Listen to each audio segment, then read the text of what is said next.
welcome. If you have followed me here from Instagram, you about to hear some shit about Mel. Okay? And if you have not followed me here from Instagram, I'm gonna tell you the story of what high school was like for me. So just a slight recap if you are somebody who doesn't follow me on Instagram or found this video from Instagram. I just finished watching the second season of 13 Reasons Why. I saw the first season last year, but this series is just so amazingly done in showing what high school is actually really like. And you know, it's funny, it's as we get older, sometimes we just like want to forget that because it was such a dramatic experience. But I'm really glad that it brought up a lot of stuff for me, and I feel like I want to just talk about everything, share everything, because maybe me doing so will let somebody else that's in that reality right now understand that life does go on. It comes to an end, high school, it does, and you leave it behind, and you get to choose if you want to let what had happened back then affect you for the rest of your life. And I don't know, I'm not afraid to share my story, all of the details of it, and I may get some backlash from my family because I'm going to talk about them too. I'm not going to get like deep in there, but I'm going to tell you from my perspective what had happened. And luckily, it's really nothing like what had happened to the people in the series that I was watching. It was just pretty cool. But there's some, I don't know, similarities that I think maybe all of us have dealt with at one time or another. So I figure why not share. Going into my sophomore year, my freshman year, I had mono and I missed like the first 2 months of my freshman year of high school. I was homeschooled. But at the time, I had a boyfriend that I was dating for like throughout the summer. He was, what I remember about him from that point in time was that he was really funny. He always made me laugh, and we were more friends than like together because we had been friends before. We were friends like for a few years before we had started dating. And it was just, he was so familiar and comfortable to me, and you know, it was just really, I just remember having a lot of fun with him. And then, you know, when I ended up going back into school, it was like kind of that reality crossover from when you're leaving middle school, which is awful, into high school, which you think is so much better because the people are older and you're like, oh my God, there's going to be no drama here. No drama. Anyways, so, you know, from just looking around and observing, I can remember that first day being like, holy shit, this place is terrifying. I have to be an adult because all of these other people are being adults, you know? I have to do adultier adult things. And I remember after that first day, remember Hollister was like such a thing. So I was wearing like a Hollister shirt. I remember it so vividly. Sneakers, like bell-bottom style jeans and shit. And looking around, seeing like girls with low-cut tops, flip-flops, you know, like all the shit that was supposed to be what you wore. I was like, well, I gotta change shit up. So I started to wear really low-cut shirts because I thought maybe that would make me an adult if I show my body, right? Maybe. One of the first times I did this, I remember my mom, who I love dearly. This is not to poke anything at her and tell her, like, you were awful. But this is really what happened. And this is how I took it in when I was 14. She told me, because, like, my boobs were out. She told me, you look like you got 2 big mozzarella cheeses on your chest. And now I can laugh about that. But at the time, it was like, oh my God, what? Like, that really devastated me. And then I remember being in my first period class, which was a math class, with this male teacher. And I won't say his name because I'm just not going to do that. But I remember him staring at me, like, my chest. I remember him looking at my boobs more than my face. And I didn't think that that was something that could happen because I was just naive and young. So I try to be like, oh, that's not really what's happening. But every time I wore a low-cut shirt, sure enough, he was looking, and I'd catch him. And it made me crawl in my skin a little bit. But that's what most high school girls go through when they have a male teacher and they choose to show their bodies. And it's on us, right? Because we chose to wear that shirt, although we're just trying to fit in with whatever the style is at that time. So there was like, which most people probably have this too. And some of you may be watching this. Oh, you know I'm talking about you. There was like a group of girls that was like the popular girls, and all of us tried to pretend like they weren't the popular girls, although they were, because they hung out with like the jocks. They're so cool. There was 8 of them, so they had a name for themselves. All of them do, am I right? Now, at the time, we all fucking hated them, right? Now I look at them, I'm like, oh, you're just a regular ass person. But at the time, everybody wanted to be like them, and everybody wanted to be talked about in the way that they were talked about. Like, there was a rumor going around about one of them, which this probably isn't even true. Who the hell knows? Who the fuck cares, really, is the point I'm getting at. But there was a rumor that one of them had sex with her boyfriend in a pool in front of everybody at this party, right? And everybody was like, oh my god, so cool. It's like, first of all, we just fucking, if that was true, we just aired your dirty laundry everywhere. And I'm so sorry, because I was the person who talked about that. And so if you are watching that, I know you know who you are, because you were the one who had to deal with everyone talking about that situation. I'm so sorry that I may have added to that for you, because that's unfair. Being an adult now, that's unfair. But it was nice to talk about somebody else at that point in time, because it took some of the pressure off of you, I guess. But anyway, back to Mel. I was really shy. And I was bullied a lot, but not from people outside of the school. And I'm going to share this, and I want to say that these 2 people I have grown up with since I'm like born practically. And I love them more than anything. And I know that everything they had said and done to me, oh, thanks, Franklin, he's coming to offer me support. It's okay, I'm fine, it's okay. Everything they had done and said to me was only because they were hurting, and I understand that, you know. I've said a lot of things out of hurt and anger, and, you know, but anyway, my bullies were my twin sister, who I love to death, and she is my absolute best friend. And my best friend, Jess, who I've grown up with since I'm 3 years old. And I love her so much, and I know that she was hurting. And that's okay. I would be willing to be that target. Yeah, but they bullied me from 5th grade on until, like my first year of college, actually. Until I started to work on myself and stand up for myself. So, what people didn't know was that I was really quiet because, I'm sorry, I'm like really crying a lot. I was really quiet because everything I had said and did was criticized immediately back to me. And I thought everyone was always looking at me and judging me and talking about me, because that was the reality that I was living in. And to be honest, the family that I lived in didn't make it any better, because we were just like bluntly honest. Even when we shouldn't be, even when it's judgmental and it's not right. That's changed now, but back then it was, you know, it was different. But yeah, I was really quiet, and it was just because I didn't want to get hurt, so I figured the less that I said, the less people had to judge me on. And that's not true. If you're in high school right now, if you're a young person, and you're keeping yourself quiet because of what other people might say about you, know that they're going to say shit anyway. And so why not be yourself? Why not just be you? Because at least they're judging something that's authentic and real. And you can at least say that you gave it, all of you.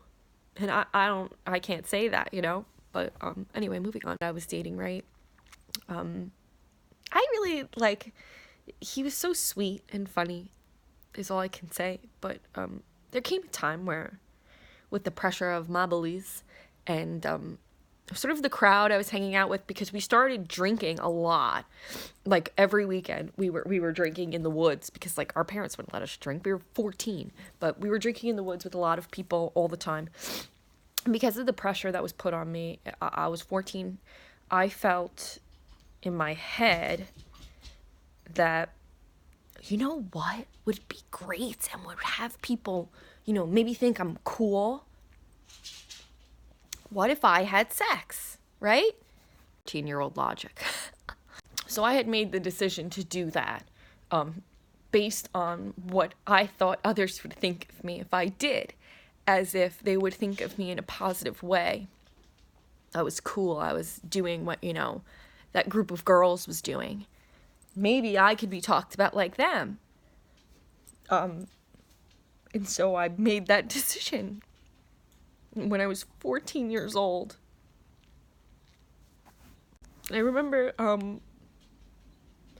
as it started, immediately going, I'm not ready for this. And I kind of said that too. I was like, no, and I stopped him, because I was a baby. And I thought I was ready for this huge adult responsibility.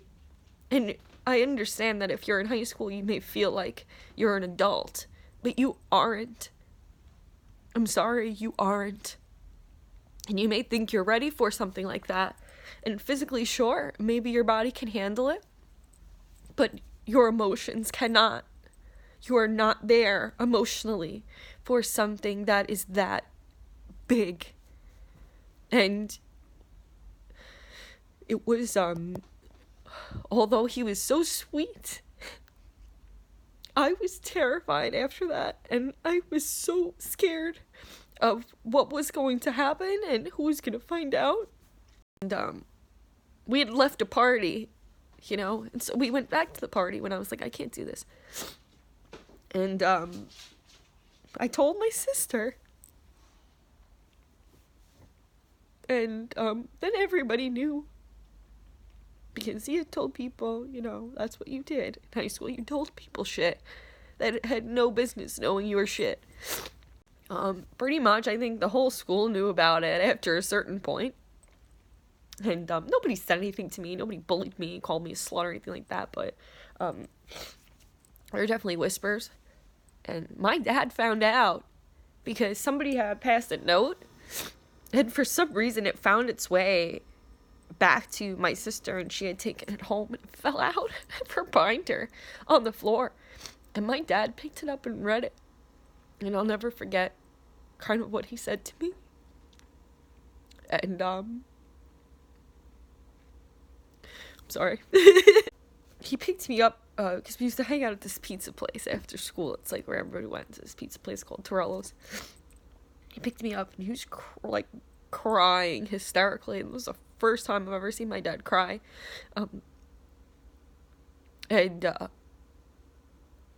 He told me just a bunch of things.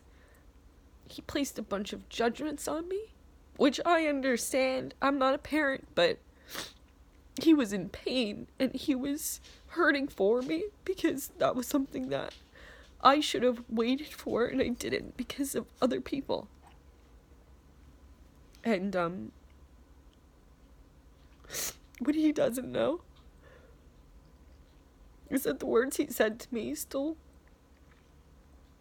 I take them into every sexual encounter that I go into. Every single one. Those words are with me. And so if you're a parent watching this, know that the way you handle your child's first sexual experience, whether they tell you or whether you find out, that molds every other experience for them. You are not a part of that choice. They make that choice. And all you can do is control the way that you speak with them about it afterwards. If they have decided to take on that adult responsibility in that moment, and you want to criticize them for that, know that Your words are in there now, forever. I hope that you forget that that just happened. I had to step away for a minute to fucking collect myself. Please don't. I just totally spotted all over the fucking camera.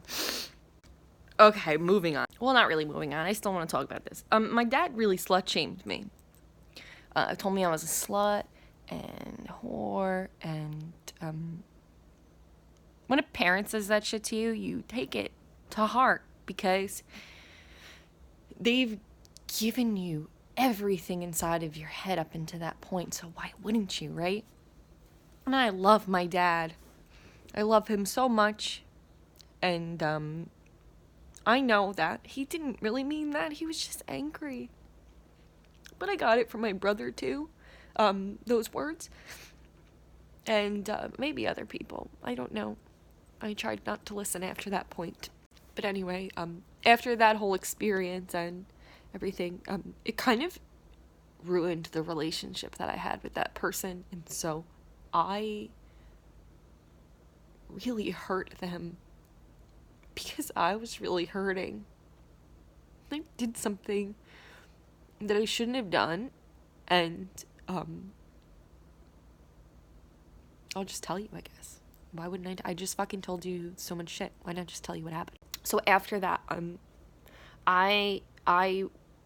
it was really, the relationship, like, was over for me at that point, because my dad had just made me feel so ashamed of who I was and what I did that I couldn't look at the person the same way again. I just couldn't, and it wasn't their fault. It was, just circumstance. So they had gone away for the weekend, and I hooked up with another boy. I made out with another boy, my now fiance that I have been with ever since. But I hurt him, and it hurt to do that. I shouldn't have done that. I should have handled it better. But I was a child. I was a child. How could I know?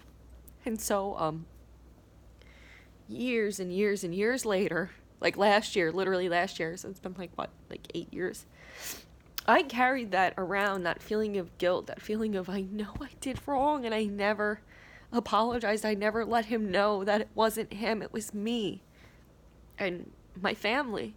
I texted him out of nowhere last year after not talking to him for like a super, super, super long time, and I apologized to him, let him know what the real situation, the real fact of the matter was. Because another thing that you need to know if you're in high school and you're young is that, or even if you're not, if you're my age and realizing all of these things about your younger self, it is never too late to make amends. It is never too late to own up to your mistakes and to take responsibility for them, because it frees you. It frees you every single day. For 8 years, I carried around the hurt that I had done to another person.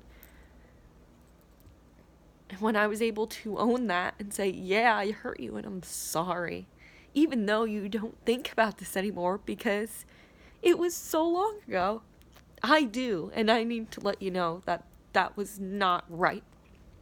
And he forgave me because he is just as wonderful as I remember him being. And for him, I thank you for that. For being kind. But anyway, back to high school. So, I started dating my fiance after that. What had happened was I cheated on him. I made out with my fiance now. Tried to not say anything. Somebody told him because we were at a party. And they were like, let's fight each other. That'll fix everything. And I was like, oh my God, no. But, they went to Joy Court because that's where the fights happened, you guys, at Seaford High School. Joy Court was your place. Probably still is. I wonder if it still is. Any Seaford High Schoolers out there? Joy Court? Joy Court's still where you go to fight? Let me know. But anyway, they fought each other, and my fiance lost, which he's like, yeah, I lost. It's fine. But, after that, I just started drinking more, like so much drinking. All of us did. Life sucks when you're in high school, and drinking makes it feel like it doesn't suck. But guess what? It doesn't fix anything.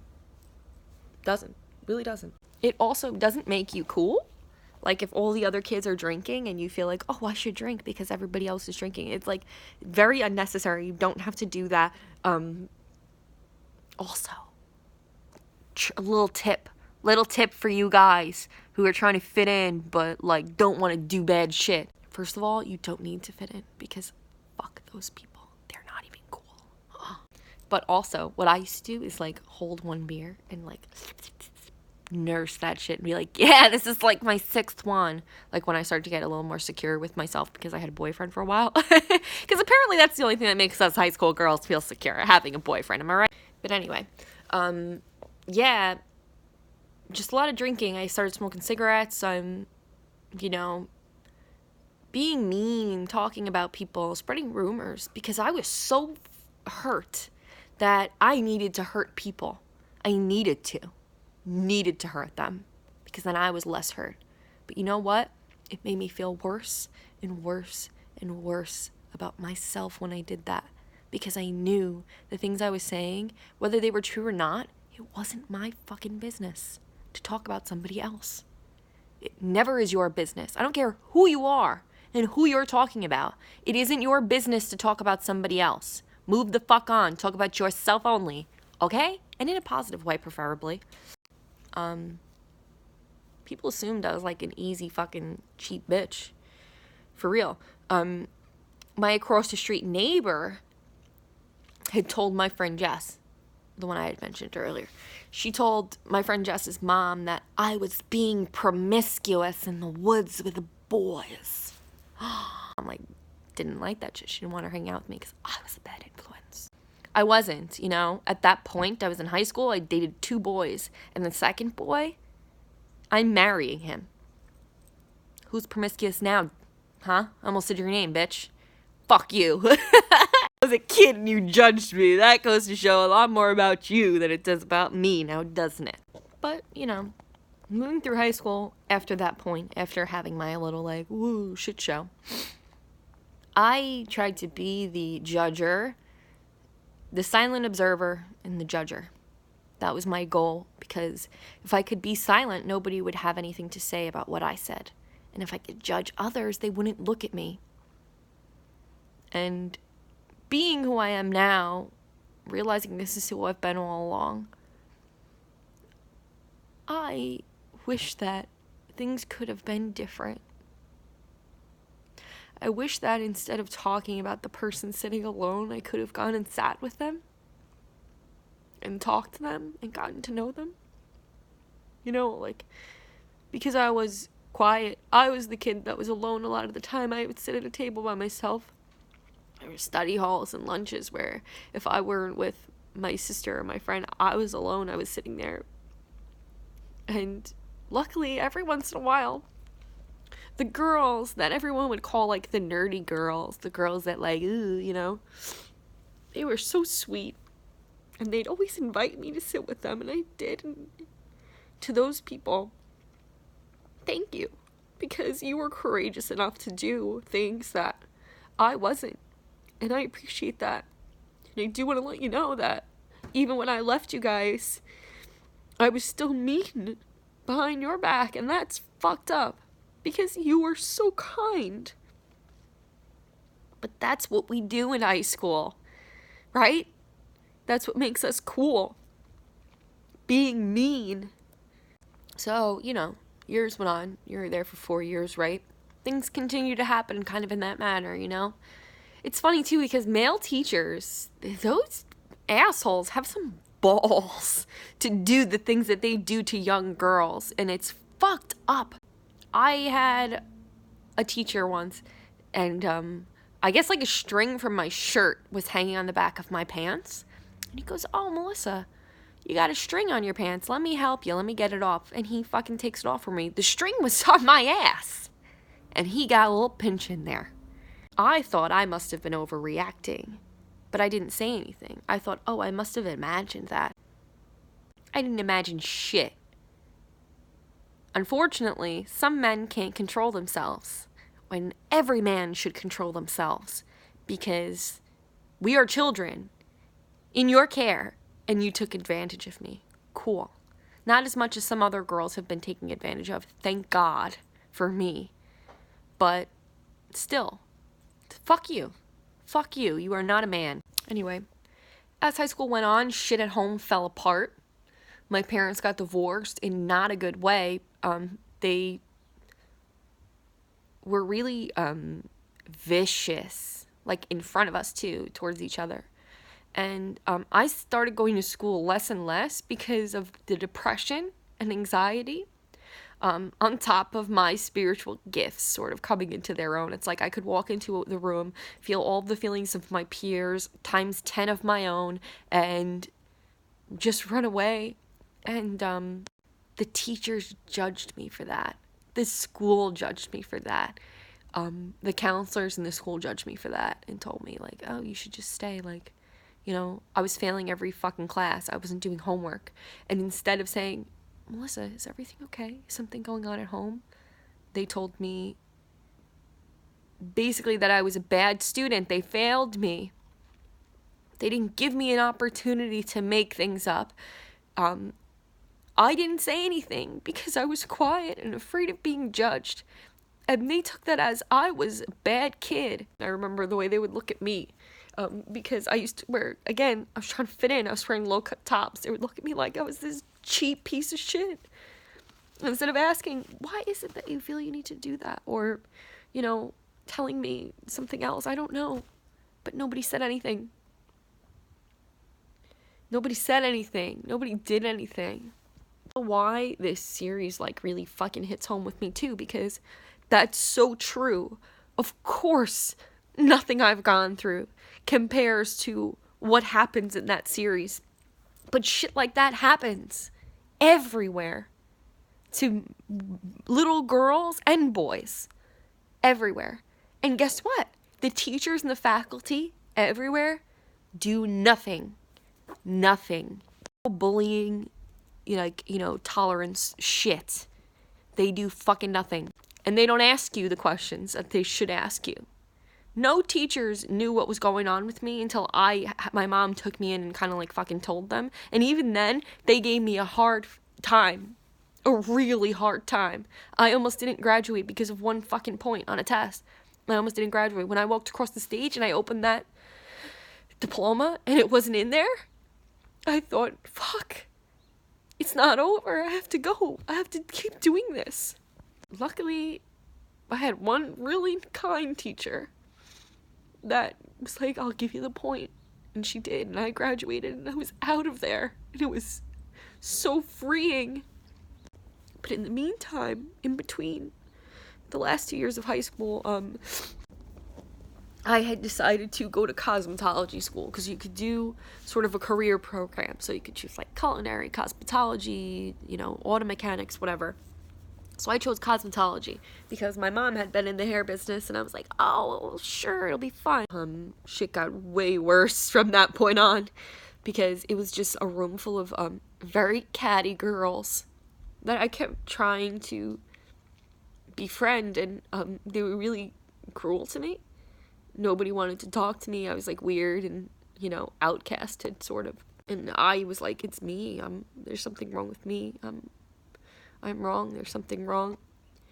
It must be me. They must know. They didn't fucking know. They were just being what every girl thinks they need to be in high school. But then there was this one day, I had my mom's car, I remember. I was driving to school.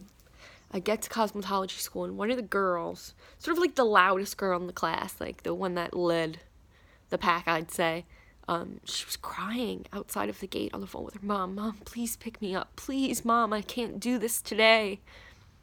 And I just, remember sitting there being like, oh, I felt that way. I've been there, too. And so, I went over to her, and I said, are you okay? Is everything all right? And she started crying. No, everything's not all right. I need to go home. I need to go home. My mom won't get me. So I told her, oh, I have my mom's car. You know what? I didn't go in yet. They don't know that I'm here. Why don't you get in the car? I'll drive you home. And she's like, oh, thank you so much. Thank you. I gave her a cigarette. I was smoking cigarettes at that point. So was she. So we started talking, just about things and whatever. And she goes, you're so quiet in class. Why are you so quiet? I love to be friends with you, but I just don't know how.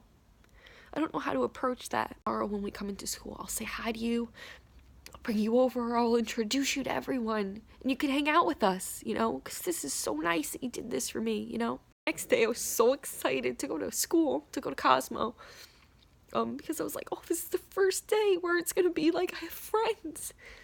And I got there, and I'm at my locker, and I see her walk in, and I smiled, and I waved, and she walked past me like nothing happened. And it got darker after that, you know. I thought of killing myself a lot after that, even though I had, you know, my now fiance, my boyfriend. He's so sweet and understanding and kind and there for me always. But I just couldn't be there for myself. And the people I was relying on, the school, my parents, they weren't there for me. And so I felt like I had nothing. I thought of killing myself every day for months. And I didn't do it. Thank God I didn't do it. I didn't do it. And that's a victory. Why didn't I do it? I don't know. I guess I've always felt inside that I was really different. And that's why I wasn't fitting in. And one day I would know why. And today I know why. And I'm happy that I stayed. I'm happy that I did it. I'm happy that I stuck it out because you know what? Got a phone call in the middle of that, so that's why I'm not crying anymore. I get to speak to people from my heart now, from the sensitive heart that I was given. And hopefully help them see how wonderful they are. Like I've learned how wonderful I am. That's why I'm here. But I didn't know that then. And if I would have given in to how I was feeling, if I would have taken my life, who knows what life would be like right now for the people around me. Or for the people that I've given ratings to. Or for the people that I've just, you know, said, I care about you to. I don't know. When I graduated high school, I was still in quite a depression because that shit stays with you for a while. Obviously, it still affects me emotionally because I've been sobbing throughout this whole video. But, you know, I still had the suicidal thoughts. I still thought, is this really worth it? Is this really worth me being here? I'm still suffering from this anxiety, from this depression. You know, shit like that. And then I had a psychic dream that somebody close to me was pregnant. And it was my sister-in-law, my now sister-in-law. But it was her. She was having a baby. And I was so excited, but still, all of these feelings lived on inside me. I was like, I may kill myself. I may not. I don't know. And then the day that my nephew was born, he was in the NICU because he had a fever right after he was born. So my mom and I went down there with my brother to go meet him, Mr. Antonio. And I just remember looking at him in his little knitted hat, because the NICU, like, they give you these special little hats that are knitted. He was so small and beautiful and unharmed by all of the things that I was harmed by. And I thought to myself, excuse me, myself, how beautiful he was, and how I wanted to be there to let him know how important he was, even when other people told him he wasn't. So I decided in that moment that I was going to get myself help. Not just for me, but for him. Because I wanted to run around with him. I wanted to be a part of his life, and I wanted to just be the adult in his life that I didn't really have in mind. I went to a center, I signed myself up, I got placed on medication for anxiety, depression. I went to therapy every single week, and I still go every week. And I learned a lot.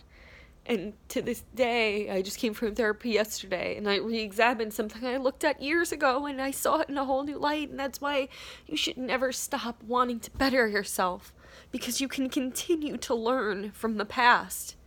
You can continue on. When I see my nephew and my now niece, in any kind of pain, I sit there and I think, what would Mel have wanted somebody to say to her? And that's how I talk to them. They're the most beautiful and inspiring little people I've ever met in my whole entire life. And I'm so happy that I'm here to know them. I'm happy I made it, you know? And here I am today. I own my own business. I'm engaged to the absolute love of my life that respects me and understands me and is my best friend. Me and my sister have a different relationship where we encourage each other to be the women that we know we are. We talk about our pain together and we learn more from it. And I just love the life that I live.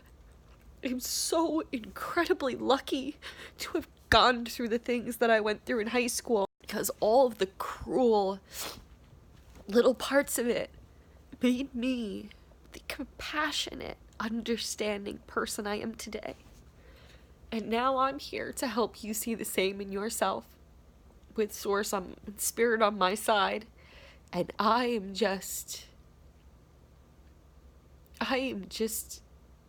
words can't express what life means to me today. And so to anyone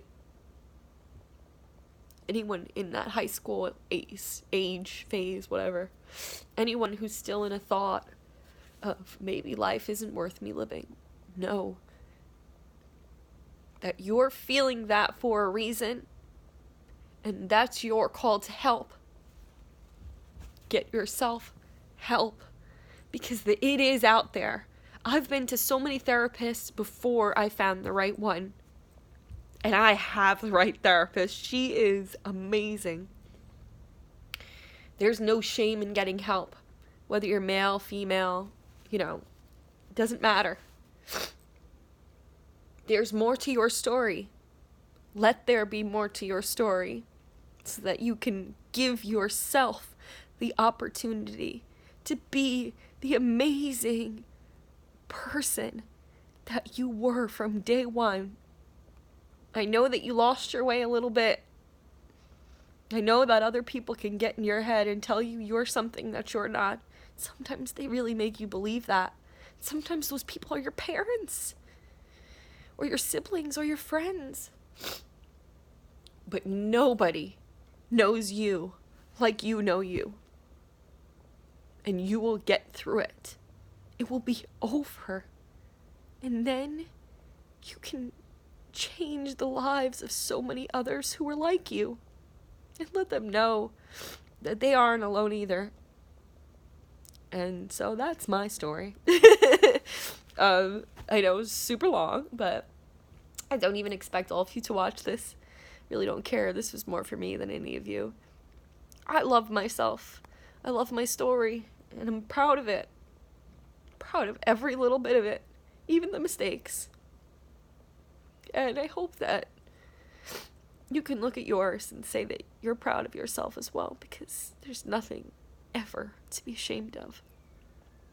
All right, cool, guys. Bye!